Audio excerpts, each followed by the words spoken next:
હે કાકા હા શું કરો?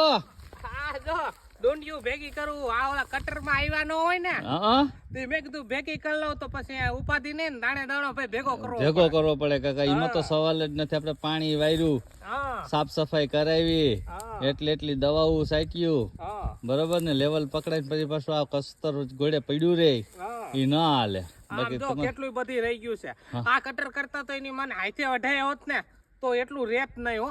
એમાં કાકા હું તમને એ જ કહું, જો પેલા તો આપણે જે સાફ સફાઈ જોઈએ ને સાફ સફાઈ ન મળે. હા, કટરમાં સાચી છે ને વાત બધો કચરો ભેગો થઈ જાય. હા હાચી અને વાત. ઓલા વાઢેલા હોય ને હાથે કાઢ્યા હોય ને તો કઈ ઘટે હા, નહીં એવા થાય. પેલા કટર નહોતા આવતા ને ત્યારે ઓલા ઉપનેર માં જ કાઢતા હતા બધા, આ. અને એના જેવી તો મજા જ ન આવે હો એવો ભાઈ. કાકા એમાં સવાલ જ આ નથી. 2 કલાકમાં ઢગલો થઈ જાય, કોઈ માથાકૂટ નહીં, પણ આ ઝીણી મોટી માથાકૂટ રહે પણ થોડી. તમારી જેવો એકલા માણા ને બધું હાલે કાકા, હા, બીજું તો શું હોય? કરવું ભાઈ. એકલા પછી બધું મીઠા કરવાનું હોય. હા જો તો એટલી બધી